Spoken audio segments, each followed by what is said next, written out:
Se denomina microbiota intestinal al conjunto de millones de microorganismos que conviven de manera simbiótica en nuestro sistema digestivo. Este conjunto bacteriano se localiza principalmente en el tracto digestivo y se distribuye a lo largo de los diferentes órganos.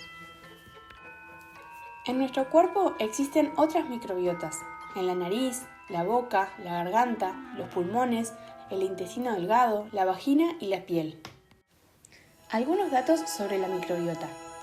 La microbiota intestinal de un individuo de 70 kilogramos, por ejemplo, se compone de más de 100 billones de microorganismos y pesa alrededor de 200 gramos, como una manzana mediana. La abundancia de genes en la microbiota es 100 veces mayor que la del genoma humano. La composición de cada microbiota intestinal es única, como las huellas dactilares. La riqueza, diversidad y estabilidad en el tiempo de la microbiota intestinal son factores clave para un microbioma intestinal sano. El intestino es uno de los órganos con mayor número de neuronas. A esta red neural se le llama sistema nervioso entérico. Las bacterias de la microbiota intestinal se comunican con ese sistema mediante la síntesis de neurotransmisores como la dopamina, GABA y serotonina, entre otros, y ácidos grasos de cadena corta. El sistema inmunológico también desempeña un papel fundamental en la regulación y el mantenimiento de la homeostasis en el eje microbiota intestino-cerebro. Estamos usando para iniciar este programa de hoy de Sobre Ciencia un tramo de un video, como veíamos, de divulgación científica que tiene que ver con un trabajo, una tesis de maestría que es un poco la base de esta conversación en la que vamos a hablar de microbiota, vamos a hablar de probióticos, vamos a hablar de la industria artesanal de los quesos de nuestro país, una relación que pasa por los laboratorios del Instituto de Investigaciones Biológicas, Dr. Clemente Estable. Con eso, que les alcance para arranque, porque ahora el turno de nuestro salpicón con las principales noticias científicas de la semana y a la vuelta nos metemos a hablar de microbiota, probióticos y demás.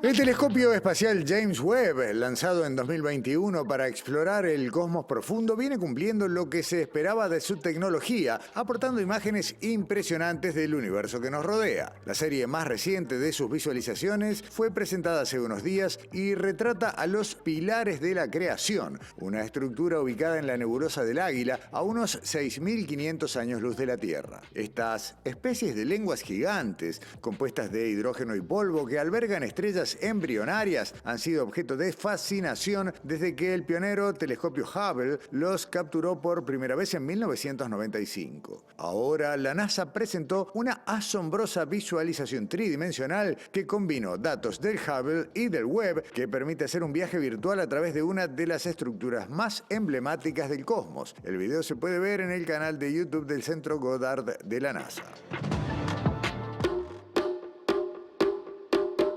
Un estudio de la Facultad de Psicología convoca a participar en una investigación que busca comprender el funcionamiento del cerebro. Pueden participar personas de entre 18 y 30 años con estudios secundarios completos. A quienes lo hagan se les invitará a realizar un escaneo de resonancia magnética funcional, que es una técnica que permite registrar el funcionamiento del cerebro de manera inocua. Las personas interesadas deben completar el formulario al que se puede acceder en la sección de noticias de Facultad de Psicología.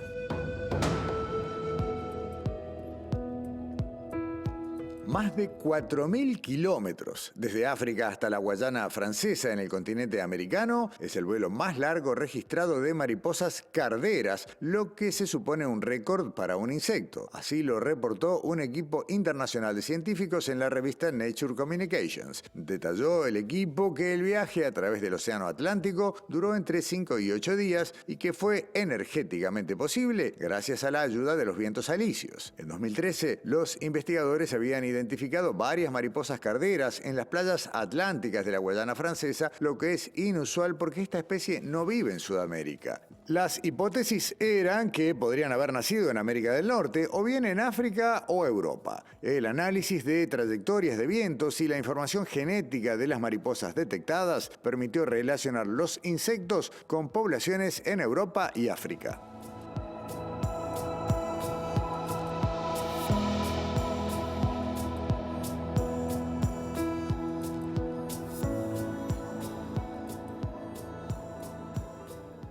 Y ahora sí, lo que anunciábamos en el arranque del programa, un tema que tiene que ver con investigaciones concretas, sólidas, que se desarrollan en el marco del Instituto Clemente Estable, pero que también tocan con algunas cosas que uno no termina de saber cuánto hay de mito, cuánto hay de creencia, cuánto hay de verdad, y que son las implicancias de nuestro sistema nervioso, nuestro aparato digestivo, algunas posibilidades de trabajar a partir de elementos, por ejemplo, probióticos, con enfermedades que son más bien de corte mental, como puede ser la depresión. Así que nos vamos a meter en eso ahora. Le agradecemos muchísimo a Joaquín Lozano, a Pablo Zunino, ambos del laboratorio del Departamento de Microbiología del Clemente Estable. Bienvenidos a Sobreciencia. Muchas gracias. A ver, Joaquín, vos desarrollaste tu tesis de maestría con este tema que tiene, como uno puede decir, tres elementos, ¿no? La industria quesera artesanal, los probióticos y la microbiota del sistema nervioso entérico, como aprendimos recién. Sí. ¿Cómo va la cosa? Mira, empezó, en un principio fue con mi tesis de grado, ya empezando con el queso principalmente y con una colaboración con la Facultad de Veterinaria, que hicieron un separio de cepas de queserías artesanales que tiene un montón de potencial, ya que cada granja particular tiene su propio suero para generar el queso y cada suero es único en cada granja y eso tiene un potencial biotecnológico que nosotros sabíamos que estaba ahí y decidimos explorar en ese punto, ¿sí? Y de ahí ya también por ciertas cualidades que tiene ese ambiente sabíamos que podía tener el potencial de generar neurotransmisores, ¿sí? Porque hay el neurotransmisor en el que se centra este trabajo, que es el GABA. Está muy presente, el precursor químico está muy presente en los sueros lácteos. Entonces, bueno, la primera parte fue ver si esas bacterias tenían la capacidad de producir ese neurotransmisor. Lo encontramos el genotipo y después seguimos buscando y encontramos el fenotipo que fue que podía generar ese neurotransmisor. Y ahí fue que dijimos, tenemos que probar para ver si funciona. Bien. Si les parece, ensayamos algunas definiciones. ¿Qué es un probiótico? Un probiótico es un cultivo microbiano, en general bacteriano, que puede ser monomicrobiano cuando es una cepa sola, puede haber formulaciones de más de una cepa, pero que básicamente son bacterias vivas, que administradas en cantidades adecuadas o suficientes ejercen algún tipo de beneficio para quien lo consume. Bien. Una definición amplia, operativa, pero es la que se maneja. Es la que se usa. Nombraste vos recién, Joaquín, y también lo habíamos escuchado en el video, esta sigla GABA. No. ¿Qué quiere decir la sigla y qué es? GABA es ácido gamma aminobutírico, por sus siglas en inglés, y lo que es el principal neurotransmisor inhibidor del sistema nervioso central, ¿sí? Es un neurotransmisor que se utiliza para desregular la actividad neuronal en el sistema nervioso. Ok. GABA se produce dentro del organismo humano. Sí. Y lo que decías vos recién en cuanto a precursor es que hay determinadas bacterias en ese suero que facilitan la producción de GABA en el organismo, ¿correcto? Sí. Una cosa que también vimos, o sea, yo estudiando para todo, es que la mayoría, parte se metaboliza en el cuerpo humano, pero también gran parte de estos neurotransmisores no son de producción, son de producción exógena, son absorbidos por el intestino, ¿sí? O sea que ya vendrían en el suero. Ya vendrían en el suero y la bacteria, al vos darle de comer con tu dieta normal, puedes llegar a generar GABA dentro del intestino. No sabemos cómo es un mecanismo de producción de un queso, pero de todos modos hay todo un procesado en todo esto, ¿no? Desde que la leche se obtiene de la vaca hasta que llega a la mesa en forma de queso, hay un montón de... ¿Aún así llegan estos probióticos al organismo o hay que hacer algo en el medio? Bueno, hay todo un... Esto se resume en unos minutos, resumen años y años de trabajo, ¿no? Porque estas bacterias candidatas, que muy bien describió Joaquín, también hicimos varios ensayos para ver si podían tener cualidades como potenciales probióticos. Y en una gran cantidad de ellas vimos que sí la tenían, además de esta producción del GABA.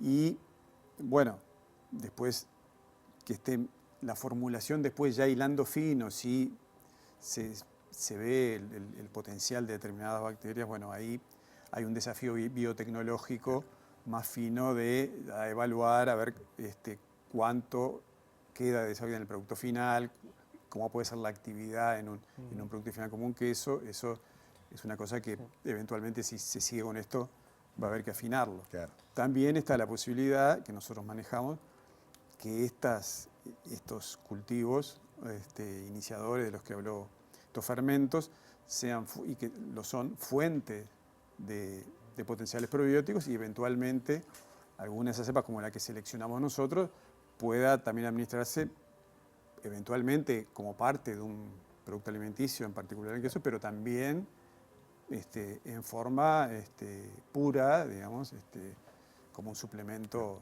que es una formulación con esa sola bacteria para eventualmente suplementar o ejercer algún tipo de beneficio. Después quiero volver a parte de, bueno, cómo sería un proceso y cómo se puede incorporar esto al organismo para que sea eficiente. Pero quiero seguir en la línea que venía al principio. Hay un poco o un exceso, en todo caso, de información no siempre científica en cuanto a las implicancias del aparato digestivo, del intestino fundamentalmente, y el resto del sistema nervioso. ¿Qué es lo que es cierto de laboratorio y dónde termina el conocimiento real? Bueno, muchas cosas ya están probadas sobre la intercomunicación entre el intestino y el cerebro, ¿sí? Como dato curioso, o sea, los dos, en biología del desarrollo se sabe que los dos tejidos, tanto el del sistema digestivo como el del sistema nervioso, parten de la misma cresta neural. Pero a lo que voy es, existe una interconectividad muy grande, no solo entre el sistema nervioso entérico, sino también entre el sistema endocrino y también la regulación comportamental, porque nosotros tenemos el sistema nervioso autónomo y el sistema nervioso autónomo que nos permite la motilidad intestinal, que es lo que decimos siempre, o sea, vos cuando estás nervioso, Sí. que tenés un síntoma, tenés claro. un síntoma, Sí. claro. Y cuando estás bien, no tenés ese síntoma. Eso cuando se perdura en el tiempo, puede generar ciertas patologías como síndrome de colon irritable o lo que se dice el colon permeable. Sí, el colon permeable. Y muchas de esas cosas ya están probadas que el estado del sistema nervioso puede influir directamente en el estado del sistema digestivo y viceversa, porque también si una persona tiene un síndrome de colon irritable y está todo el tiempo con ciertas patologías intestinales, eso genera un cambio emocional bastante grande y notorio. Y todo eso está probado. Después ya lo que no está probado... Y esta comunicación, incluso lo veíamos en el video de introducción, tiene mucho que ver con sustancias mensajeras, por decirlo de una manera sencilla. O sea, no es que haya una conexión nerviosa, digamos, física, sino también hay un intercambio de sustancias que llevan y traen mensajes. Sí. El eje microbiota intestino-cerebro, del cual hablaba Joaquín, implica una intrincada red de mecanismos de señalización, como dijo Joaquín, el sistema nervioso, el sistema endocrino, el sistema inmune. Entonces, y de acuerdo a lo que nosotros vemos es que de acuerdo al tipo de microbiota, quizás a una cierta modulación de la microbiota puede tener repercusiones a través de todo ese complejo sistema de señalización en el cerebro, y también, bueno, en cuanto a hacer algún aporte a distintos aspectos vinculados a salud mental. Trayéndolo concretamente a la investigación de la que estamos hablando, tenemos un suero producido en el ámbito de los productores lácteos, en este caso artesanales, que puede transformarse incluso en un queso, manteniendo una parte de este componente, de estos probióticos. ¿Cómo opera en el organismo hasta donde ustedes han llegado en la investigación? ¿Y cómo deberíamos seguir en el curso de la investigación que llevan para transformar a esto en algo que pueda llegar, digamos, a nuestras vidas cotidianas? Y bueno, en realidad todo este estudio es una parte muy preliminar de ensayos, porque nosotros lo que hasta donde llegamos fue en un ensayo in vivo con una cepa en una condición dada. Lo que sigue es seguir profundizando si hay efecto de dosis.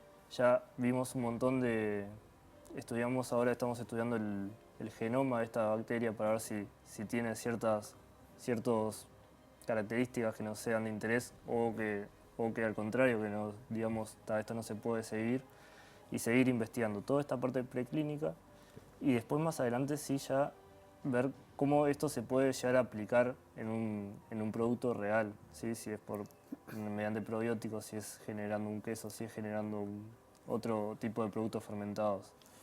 Claro, eso que decía Joaquín, en términos muy resumidos, nosotros de toda esa caracterización de varios, seleccionamos una por sus atributos que habíamos verificado a nivel in vitro, y esa la usamos en un ensayo in vivo, en animales de experimentación, y empleando determinados sistemas que ya están estandarizados en la investigación en cuanto a las neurociencias.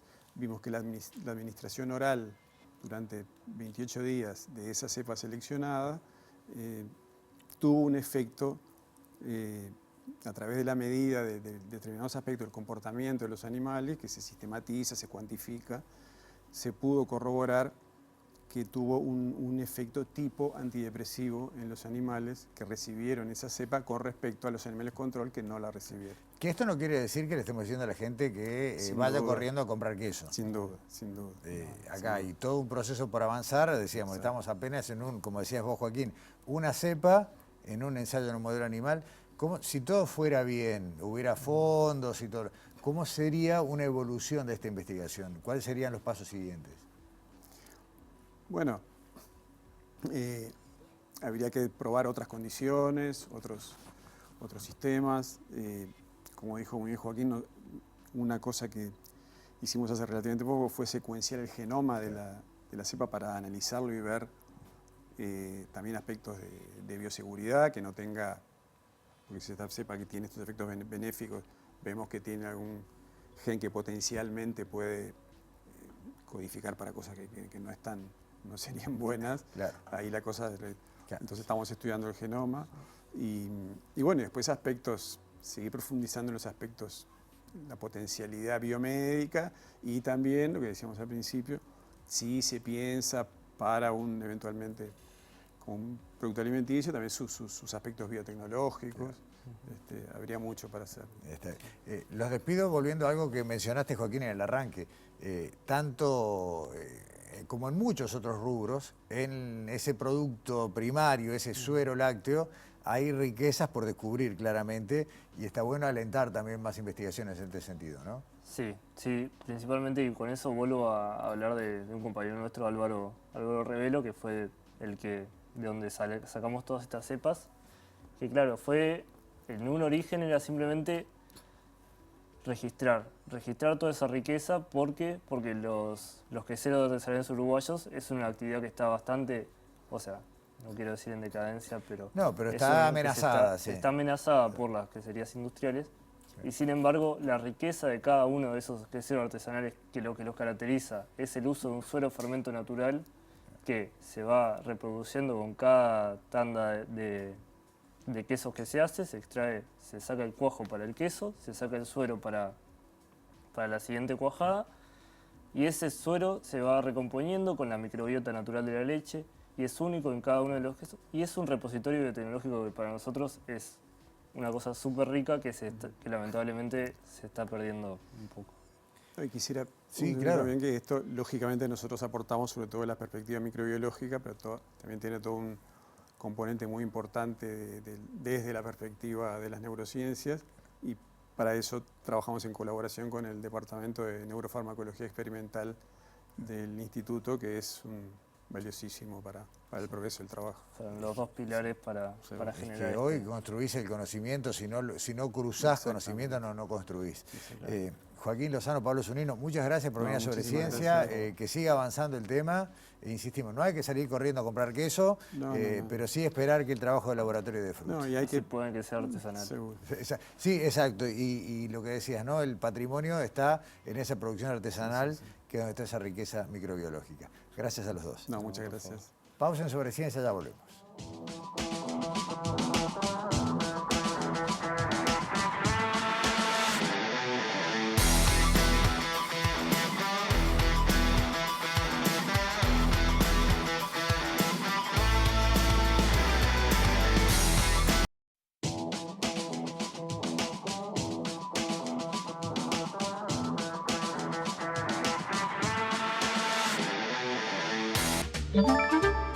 Presenta FENAPES. Hagamos un trato por la educación pública.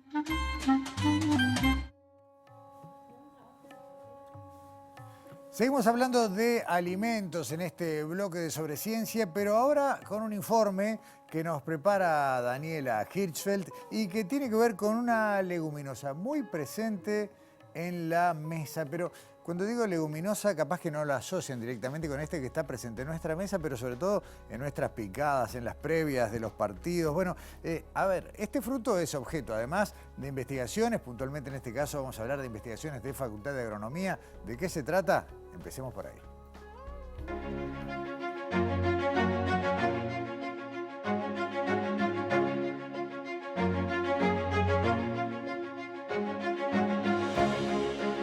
Gran compañero de picadas y dúctil para preparar tanto platos dulces como salados. El maní es una leguminosa que quizás no se relaciona con Uruguay. Sin embargo, se cultiva en el país y se estudia en Facultad de Agronomía.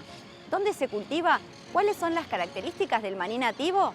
Magdalena Bayo, investigadora de Facultad de Agronomía, nos cuenta en este informe. El maní es una leguminosa, así como el poroto y las arvejas. Lo que consumimos es un fruto que crece por debajo de la tierra. Parte de la flor, después de ser fecundada, se entierra y ahí es donde se desarrollan las legumbres o vainas que en el interior tienen los granos que en general consumimos. Es una especie americana. Distintas poblaciones humanas las fueron dispersando por las distintas partes de América. Y en Uruguay los registros son de hace más o menos 2000 años y habría sido introducida por los guaraníes. En Uruguay se cultiva, sobre todo en la región norte. Es una especie cultivada. El género al que pertenece, el género botánico al que pertenece, tiene aproximadamente 80 especies, 83, pero la mayoría son silvestres y hay pocas que se cultivan. En Uruguay tenemos el maní cultivado y 2 especies silvestres. En Uruguay las variedades que están en manos de productores familiares, todos son productores familiares, encontramos más o menos 50 productores familiares, son variedades criollas, son variedades que son mantenidas por los agricultores, tienen determinada tradición en su cultivo, están asociadas al lugar en el que son plantadas, a un tipo de manejo que es tradicional y también son muy diversas y muy adaptadas a la localidad.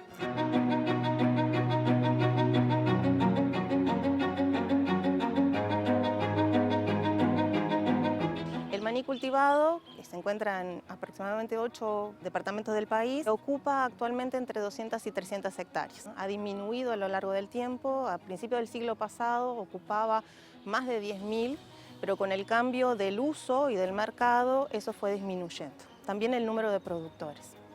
Hoy tenemos 50 registrados en nuestro proyecto en el Uruguay. El rendimiento del maní es de aproximadamente 1.000 a 1.500 kilos por hectárea, depende del año, depende de la cantidad sembrada. Y si lo quisiéramos consumir, en realidad es pocos los lugares que lo podemos encontrar. En general en las grandes superficies, supermercados y almacenes, lo que vamos a encontrar es maní argentino, brasilero, paraguayo e inclusive de China. llega hasta acá. El maní uruguayo llega a la UAM, sí, o es comercializado regionalmente. Y de la UAM se reparte, llega a las ferias vecinales o es el típico que vende el manicero, ¿no? ¿Y por qué vende el manicero nuestro maní uruguayo? ¿Por qué lo prefiere? Que es el que está en el cucurucho, es porque la vaina del tipo de maní, que se llama tipo Valencia, es una vaina grande de 5 granos y de cáscara gruesa. Entonces es fácil el tostado y el no quemar los granos. El maní tiene diferentes usos, toda la planta se aprovecha. Se aprovecha la parte aérea como forraje o se deja sobre la superficie secando como materia orgánica para enriquecer el suelo. También hay productos secundarios manufacturados y algunos son de las regiones. Entonces, por ejemplo, en la región de Rivera, en Tranqueras, se vende una pasta de maní que se llama manicete, que es muy rico.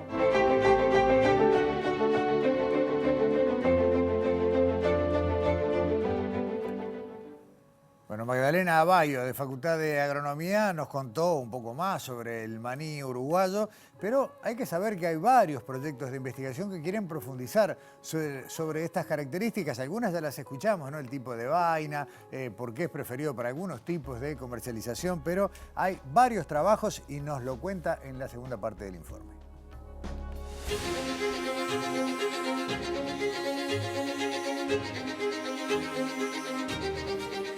En busca de conocer más sobre el maní nativo en Uruguay, Facultad de Agronomía desarrolla estudios genéticos y botánicos. ¿Qué fue lo que hallaron? Magdalena nos cuenta en la siguiente parte de este informe. En la Facultad de Agronomía presentamos recientemente 2 proyectos de investigación. El primero, ese proyecto se llama Nuestro Maní Nativo y tenía como objetivo estudiar la diversidad de los recursos genéticos con los que contamos en el Uruguay. Entonces lo que hicimos durante ese proyecto fue relevar qué productores plantaban maní en la actualidad y después los visitamos, colectábamos las semillas. Esas semillas sirvieron de insumo para la segunda etapa y la tercera, que era una caracterización morfológica. Entonces establecimos ensayos aquí en facultad para caracterizar morfológicamente las variedades criollas que se plantan actualmente. Y esos estudios lo que nos mostraron es que existe una gran diversidad. Una gran diversidad en esas variedades que son plantadas por solamente 50 productores.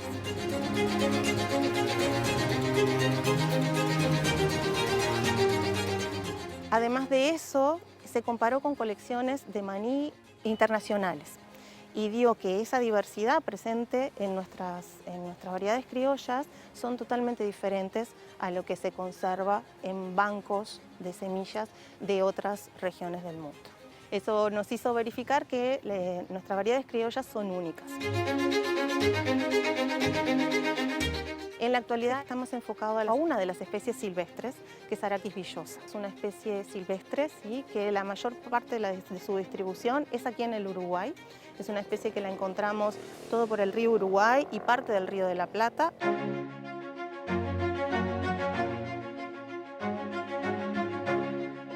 Es utilizada por varios investigadores internacionales y han mostrado esas ventajas frente a enfermedades, a plagas, y inclusive es la especie en todo el género que está más al sur, por lo que podría también presentar cierta resistencia al frío. O sea que es muy buena, o podría ser potencialmente muy buena para el mejoramiento del maní.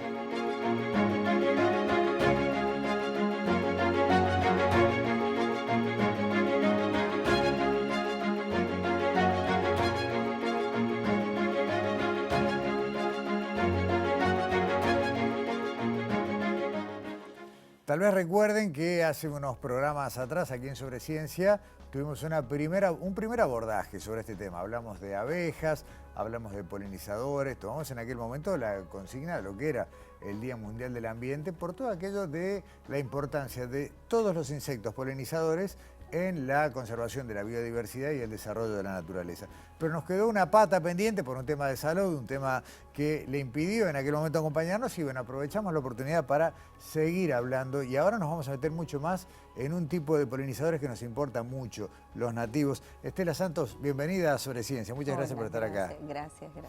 Estela, Hoy es un programa en el que nos dedicamos un poco a esas frases dichas, ¿no? Más temprano hablábamos de eso del sistema nervioso y el aparato digestivo, y ahora aquello otro que tan impuesto está, ¿no? Sin los polinizadores o sin las abejas se acaba la vida en el planeta. Y tal vez haya una exageración, pero lo cierto es que lo que conocemos como naturaleza, sobre todo la parte de la vegetación, funciona con el aporte de los polinizadores. Sin duda, la mayoría de las plantas con flor depende, el 80% de las plantas con flor dependen de la presencia de los polinizadores en el ambiente para que haya movimiento de polen de flor en flor y las plantas puedan fecundarse. Recién veíamos el maní, en el maní también hay intervención de polinizadores, que cuando andan de flor en flor, el grano de polen llega, las partes femeninas de la flor, hay fecundación y la producción de esa semilla que después tenemos de resultado. Muchas plantas tienen ese sistema de reproducción, necesitan a los insectos moviendo el polen, así que sí los precisamos. Y bueno, tanto los precisamos que los incorporamos a la mesa. A ver, uno, creo que en todo el planeta, la primera especie que se viene a la mente cuando habla de polinizador es la de la abeja. La abeja, la Apis mellifera puntualmente, ¿no? Sí. ¿Qué son estas? Que son estas, Sí. trajimos una muestra de nuestro apiario, porque aparte de científica soy productora apícola también, desde muy joven.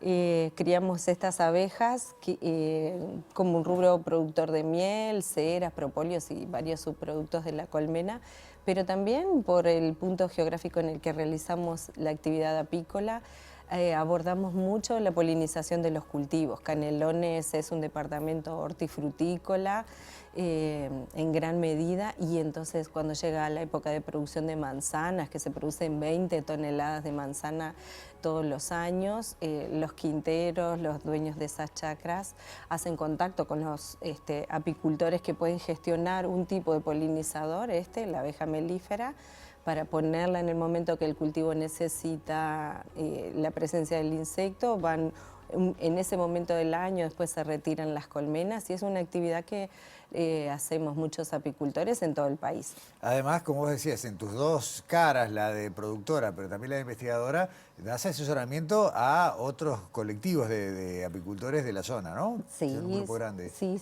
hace muchos años que estamos en actividad, entonces somos referentes en la producción, y por el toque académico que nos toca, hay mucha cosa que descubrimos desde la academia, desarrollamos muchos estudios que tienen que ver con la polinización de los cultivos en interacción con otras instituciones. Bueno, tenemos los datos de cómo gestionarlos, cómo manejar las colmenas, en qué momentos, toda esa biotecnología de la polinización tiene mucho dato para compartir con los productores. Estamos hablando de una especie que no es americana, que Sí, es es introducida, es exótica, pero mucho antes de que las abejas melíferas llegaran, la naturaleza funcionaba perfectamente, y ahí aparecen los otros invitados que tenemos en la mesa, que son los polinizadores nativos. Sí, tenemos muchas especies de polinizadores nativos, unas 100 especies de abejas nativas que empezamos a descubrir hace unos cuantos años, y todavía hay mucho por aprender.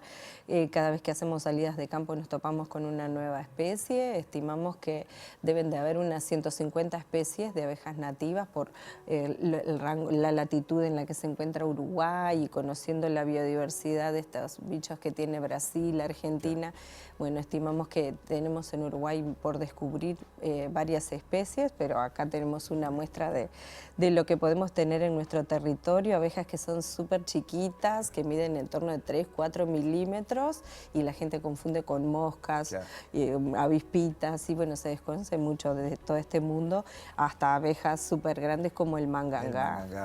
Tan musical incluso, ¿no? Sí, que hasta le hicimos una canción, Exacto. como no, el mangangá amarillo, Exacto. que es el macho de esta especie, esta abeja, este es el mangangá, Psilocopa augusti, ese es su nombre científico, y bueno, esa especie tiene dimorfismo sexual, el macho es de color amarillo, y la hembra es negra. Y la hembra es negra. Bien, tenemos mariposas. Sí, muchas especies. Sí. Vos me pasaste un número, que lo hablábamos recién, 1.200 especies aproximadamente de mariposas en territorio de Uruguay. Sí, en torno a 1.200 especies. Lo mismo, mariposas de distintos tamaños grandes, súper visibles, que a veces vemos en los jardines, hasta algunas que son súper chiquitas y y que pasan desapercibidas a nuestra visión, ¿no? Cuando hacemos esa exploración en las flores. Y me quedo con los que están en la parte superior de ahí donde los estamos exhibiendo, que son las abejas meliponas, que para mí, lo tengo que reconocer, fue un descubrimiento personal, son una especie de abeja melífera propia del continente americano y que además ya había sido domesticada por los pueblos originarios de esta tierra. Sí, acá en América, esas abejas que no tienen aguijón, que son sociales, que tienen su reina, zánganos y obreras, y tienen esa capacidad de sobrevivir todo el año, porque la mayoría de las otras hibernan como hacen los osos, entonces no las podemos ver, los nidos no están viables en una época del año y no los tenemos. Pero esas abejas sí, sociales, que son esas chiquitas que tenemos ahí, y bueno, habitan en Uruguay, pero en una parte particular, no son muy conocidas acá en el sur. Las encontramos, las estamos descubriendo en Artigas, en Salto, Tacuarembó, en una latitud más calentita de nuestro territorio, incluso en Argentina y Brasil, que también tienen de estas especies. Están más hacia el norte, son más típicas en Centroamérica, norte de Brasil y norte de Argentina, y bueno, en Uruguay llegan hasta ese punto, y sí, nuestros pobladores originarios las gestionaban para obtener ceras, miel, los propóleos también eran utilizados. Acá en el Cerrito de los Indios, en la zona del Este, Rocha, Maldonado, se han encontrado algunas vasijas que están impermeabilizadas con cera, y sabemos que en esa época la abeja melífera no estaba, así que sin duda se le estaba dando un uso había una conexión con estos insectos. ¿Qué tipo iba a decir panal, pero no sé qué tipo de estructura construyen para almacenar la miel y demás? Bueno, tienen un nido diferente del que podemos ver acá, que tiene panales de forma vertical. La abeja melífera hace estos panales así colgantes, donde establece su cría, pone sus reservas de alimento. Estas otras abejas hacen panales de forma horizontal, son pequeñitos, son unos discos ordenados de cría de forma central, y eso es recubierto por una cobertura de cera que mantiene térmico ese nidito para que siempre esté a una temperatura ideal donde nazcan las abejas, y generalmente utilizan huecos subterráneos para hacer sus nidos, o huecos que pueden encontrar en troncos, o en cavidades de piedra. Los hemos encontrado entre cavidades de piedras también, así establecen su nido.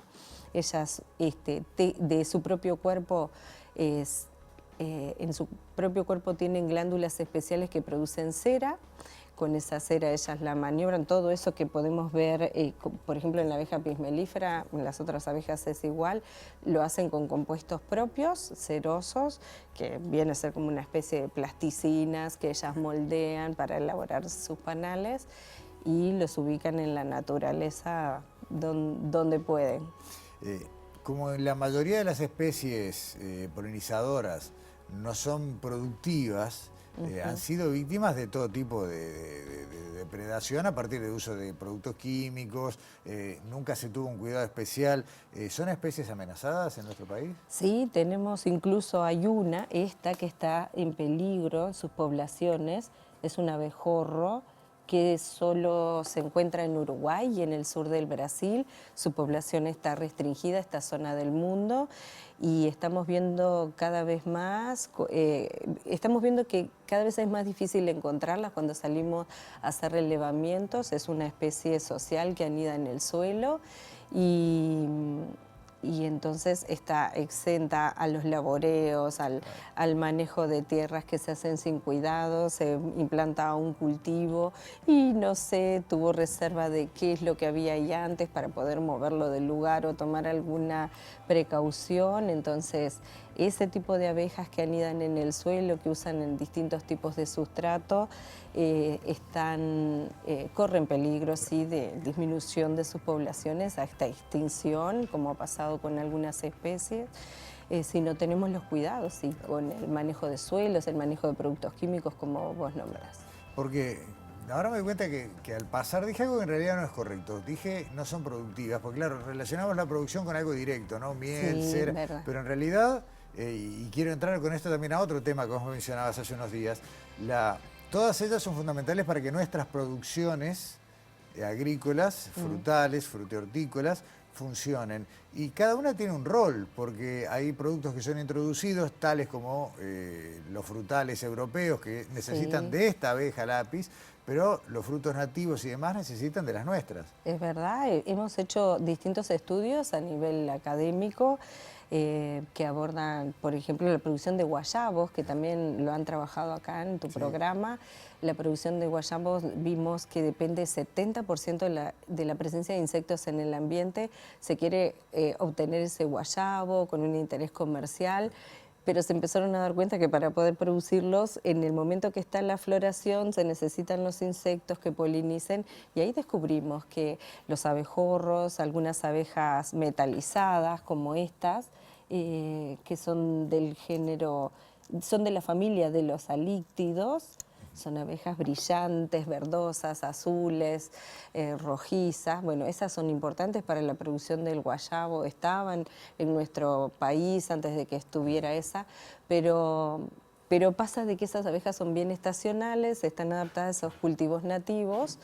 Y nosotros tenemos implantado en Uruguay muchos alimentos que son de origen exótico. La cebolla se trajo del Mediterráneo y la consumimos mucho, cerca de 40 toneladas. La manzana lo mismo, es de origen asiático y queremos producir manzanas o ciruelas o duraznos. Todo eso se trajo de otra parte del mundo y en el momento que florecen en épocas tempranas, estos polinizadores no están, anidan en lugares específicos, hibernan y no se despiertan hasta la primavera, verano. Entonces son momentos claves en los que tenemos que tener un buen contacto, la producción hortifrutícola, semillerista, con la apícola que tenemos en Uruguay, para contar con esa abeja que la podemos poner en el momento que necesitamos. Florece el duraznero, florece el ciruelo y bueno, ahí podemos estar con estas abejas para cumplir con las demandas del cultivo. Bien. Estela Santos, para cerrar, otro tema que no quiero que nos quede afuera. Hablabas de la meliponicultura, palabra casi trabalengua, con las meliponas, y creo recordar que si bien son más del norte, en el departamento de San José se están haciendo ya algunas experiencias para ver si se puede obtener ese producto e incorporarlo también a nuestras dietas. Sí, es verdad. En San José tenemos instalado un meliponario que instalamos en conjunto con la Sociedad Apícola en un proyecto de colaboración internacional y bueno, estamos testeando cómo sobreviven ahí en el sur. Vemos que es posible realizar meliponicultura un poco más al sur del lugar, de Uruguay, pero con ciertas condiciones de flores durante todo el año, resguardo de fríos, porque son muy delicadas a la temperatura. Estamos sí haciendo algunas evaluaciones. Hay algunos centros educativos, escuelas que se están interesando, sobre todo rurales, que aprenden a obtener alimentos de la granja. Bueno, están pensando, incluso hay algunas experiencias en Tacuarembó, donde empiezan a criar estas abejas como un recurso más de obtención de alimentos y medicinas, porque dan una miel muy buena para la salud humana. Toda otra línea de conversación, ¿no? Todas las investigaciones en torno a los distintos productos y subproductos de la cría de polinizadores. Sí. Estela, muchas gracias por hoy. Podemos seguir horas y horas porque hay muchísimo para hablar de este tema, pero lo importante es tener conciencia, como hicieron ustedes con ese librito que también arrimaste, del cual ya hemos hablado más de una vez, conocer a los polinizadores de Uruguay, abejas y polinizadores, cuidarlos porque son fundamentales en todas sus maneras. Exacto, a cuidarlos todos. Exacto. Estela Santos, muchas gracias. Gracias a vos por tomar el tema, que es muy importante. Nos encanta además.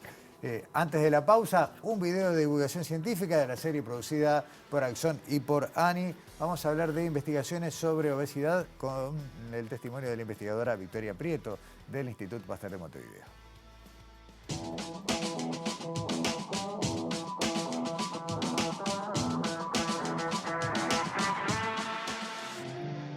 si te digo que estudiamos la obesidad sin hablar de dietas, si bien sabemos que existen conductas o condiciones que llevan al aumento de peso, la ciencia también ha identificado otras causas para la obesidad. Estudiamos la obesidad porque en muchas personas puede ser factor de riesgo para problemas de salud, como diabetes o enfermedades del corazón.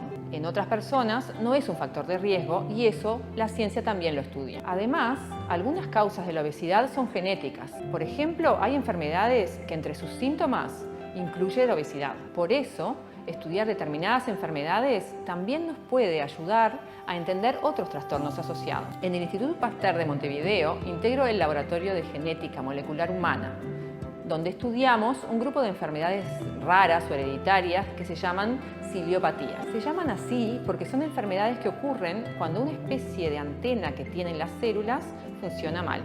Esta antena se llama realmente cilia primaria. La cilia primaria está ubicada en la superficie de la célula y le permite comunicarse con otras células y también monitorear el ambiente en el que se desarrolla. Hay más de una decena de ciliopatías. Nosotros estudiamos una, que se llama síndrome de Bardet-Biedl, y se caracteriza por generar muchos síntomas, entre ellos problemas de visión, de los riñones, malformaciones del sistema nervioso, diabetes y obesidad. En las personas que padecen esta enfermedad, el cerebro falla en dar la señal de saciedad. Es decir, que aun si ya comieron lo suficiente, no logran sentirse satisfechas. Una de las consecuencias de esta sobrealimentación es el sobrepeso. Al mismo tiempo, puede haber otras causas de la acumulación de tejido adiposo.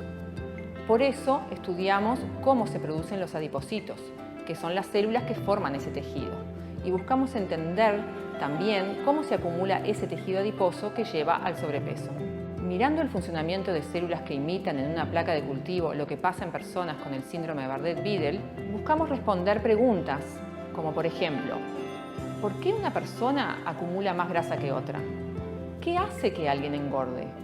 O también saber si hay algún tipo de obesidad más saludable que otro. También buscamos entender si existen bases biológicas para explicar por qué la obesidad es una condición que afecta más a mujeres que a hombres a nivel mundial y también en especial en Uruguay.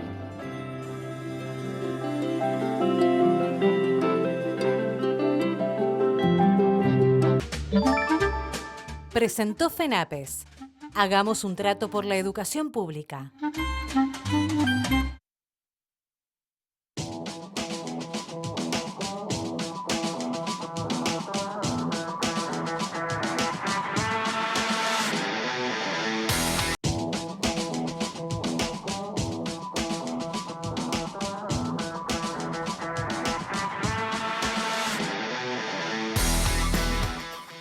Uno piensa más en los niños en este tiempo de vacaciones de julio, pero lo cierto es que eventos, fiestas infantiles y demás hay todo el año, en todas las estaciones y los momentos, y siempre uno está en la búsqueda de ver qué es lo que puede aparecer para hacer más entretenido un evento de este tipo. Bueno, hay ciencia, también la ciencia de los cumpleaños. Alexandra, ¿cómo andás? ¿Cómo andás, Gustavo? Bien. Bueno, en estas vacaciones elegimos no para presentar una propuesta para ir en vacaciones, pero sí una novedad, algo muy novedoso para los más chiquitos, y en este caso hablamos de una piñata electrónica, que dicen los creadores que es la única en el mundo por el momento. Puede ser, ¿no? Así que bueno, les cuento un poquito. La piñata electrónica es muy particular, está hecha por ingenieros tecnológicos en electrónica, y en esta primera parte del informe, Daniel Cancela, uno de los creadores de EPIS, que es el nombre de la piñata, EPIS, piñata electrónicas en inglés, nos cuenta cómo surgió esta idea de esta primera piñata electrónica. Lo vemos.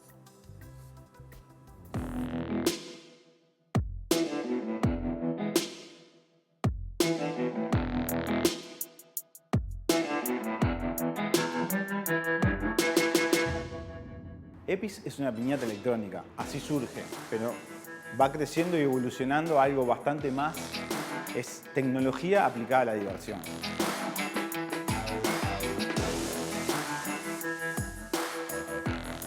EPIS surge como algo tan natural como el cumpleaños de mi sobrino, y de la piñata me encargo yo.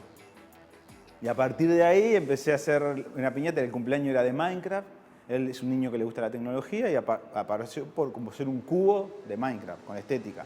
Y a partir de ahí, era de cartón, me entré a dar cuenta que eso no le van a poder romper jamás. Aprovechando mis conocimientos de robótica, mi pasión por la electrónica y la robótica, tengo plaquetitas, 1000 cosas en mi casa, empecé a agregarle tecnología. Motores con roldanitas y piolines para que se abran las puertas, luces en la periferia, unos switchecitos que iban a ser los que detectaran los golpes, unos beepers que hacían sonidos, tenía una cámara, se la metía adentro para que pueda filmar, y eso, ese Frankenstein de cables y cosas, fue a un salón, y cuando llegó al salón, el del salón me lo quería comprar. Le digo, no, es una piñata de cartón, se lo hice para mí. Y ahí me entero de los fondos de Incuba, y bueno, y ahí...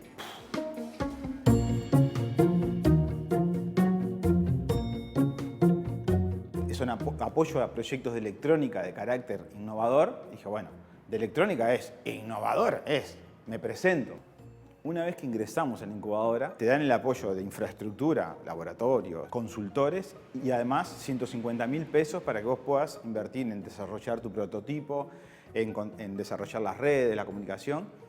Y en ese transcurso te van preparando para el siguiente paso, que es lo que se llama BIN, validación de idea de negocio. ¿Qué es eso? Bueno, yo tengo un producto muy lindo, hermoso, me encanta. ¿Alguien lo quiere? ¿Esto es un negocio para alguien o es una idea muy linda para compartir con tu familia? En ese momento, esos fondos que te presentás, concursás, los proporciona ANDE y ANI. Para presentarte a los fondos de ANI y ANDE al BIN, necesitas una institución patrocinadora. En nuestro caso, fue la Fundación Ricaldoni, que, bueno, fue un antes y un después dentro de ese antes y después de la incubadora.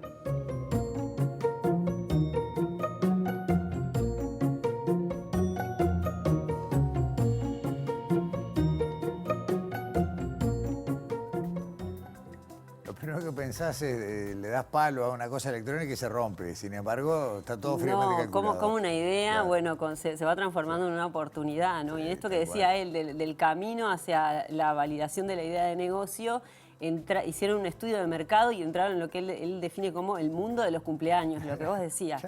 Y estimaron que hay entre 400 y 500 salones de fiestas en todo el Uruguay y que se realizan entre 10.000 y 15.000 cumpleaños por mes.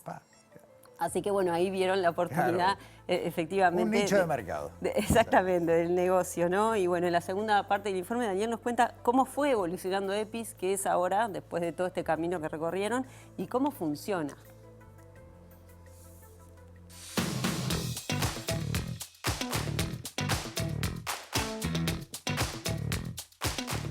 Aquí arranca con este prototipo de tamaño reducido, con el cual incorporamos cierta electrónica para empezar a hacer los primeros cumpleaños y testear la idea de funcionamiento y si era bienvenida por la gente y por los salones.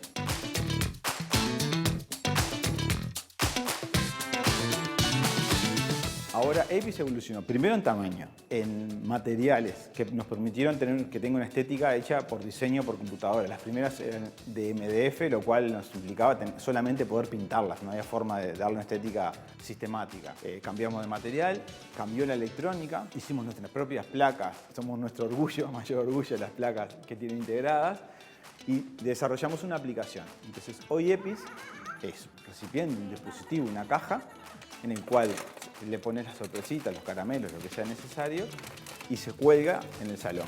Desde la aplicación se conecta a la piñata y también se vincula al parlante del lugar.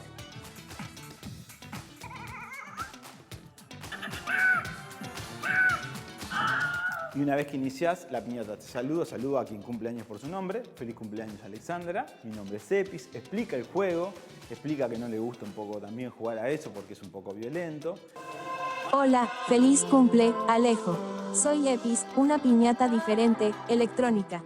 Confieso que no me gusta que me peguen y prefiero un abrazo o beso. Aún así me he entrenado para jugar y será un juego divertido. Ahora sí, Alejo y amigos, a jugar. Pero aún así se preparó para jugar. Una vez que termina esa introducción, empieza a sonar un feliz cumpleaños electrónico y se juega la piñata con un elemento liviano, suave, para evitar el dañarse.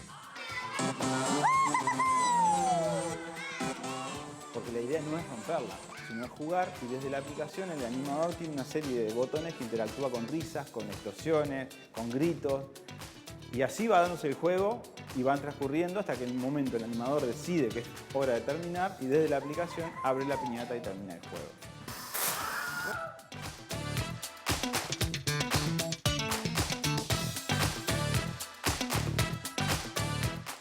Ahora, el truco es que la piñata no la abrís de un golpe, sino que la abre el animador cuando quiere. Bueno, eso es lo que explicaba un poco Daniel, que la idea justamente de EPIS es alejar un poquito esa parte violenta de romper la piñata, de que algún niño se pueda lastimar. Entonces nos decía que digamos, este ritual, entre comillas, de la piñata lo trajo Marco Polo allá de China, nos decía allá por el siglo XIII. Después fue pasando por Italia, España, incluso en México, y era una celebración por Año Nuevo. Entonces, bueno, cómo fue derivando todo eso, ¿no? Entonces, él decía que justamente la idea de ellos es hacer una piñata que sea un poco más inclusiva, que puedan jugar todos, y bueno, lo explica en esta parte del informe, las funciones que tiene EPIS y que justamente abren posibilidad de que haya otros juegos, además del clásico de la piñata. Lo vemos.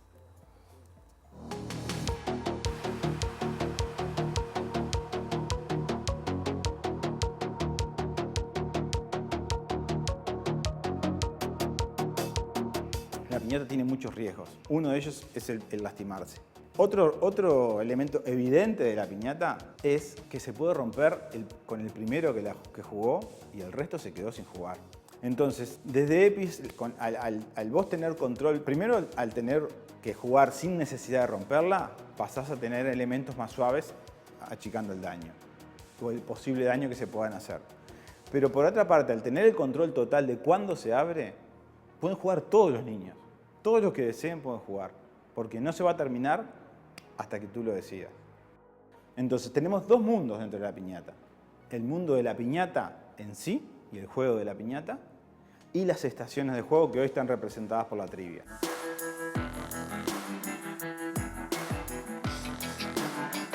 Y bueno, y acá tenés las tres botoneras, la verde, la azul y la roja, que componen la trivia, desde la cual se juega el juego de preguntas y respuestas.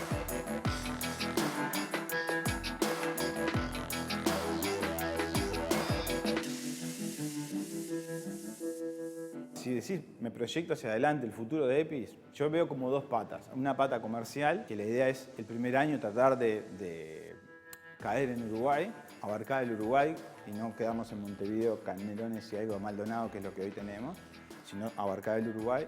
Y por el lado técnico, la idea es seguir ampliando las estaciones. Nos encantaría, por ejemplo, interactuar con plataformas robóticas educativas, que los desafíos sean desafíos robóticos que termine abriendo la piñata. Estuvimos este año pasado en el Sumo Robótico de Facultad de Ingeniería, porque justo el evento de ese año era cumpleaños. Y fuimos con la piñata. Ya estamos invitados para estar el siguiente en septiembre de este año. La idea es, como venimos de ese mundo, tratar de fusionarlo, pero no solamente eso, sino quizás otras plataformas educativas en otras áreas de la ciencia también pueden interactuar con EPIS y al final se termina abriendo la piñata, ya sea a través de un experimento, un desafío, una búsqueda de tesoro, no sé.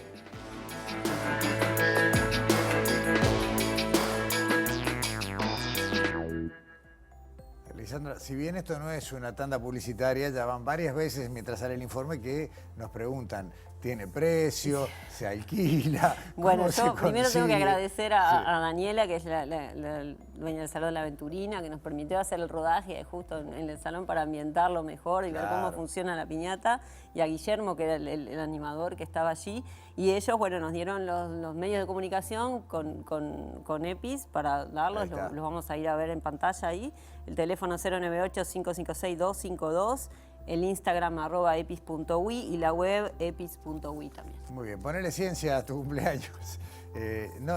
Simplemente te despido. Él hablaba de las cámaras en la piñata. Las cámaras, claro, y, después eso se lo dan, claro, a los padres. Les queda forma parte queda como parte del recuerdo de esta innovación, digamos, de ser los cumpleaños. Exacto. Alexandra Perrone, muchas gracias. Nos vemos la semana que viene. Hasta la semana que viene. Muy bien, cerramos así sobre ciencia. Se cierra esta piñata científica. Nos vemos la semana que viene acá en Televisión.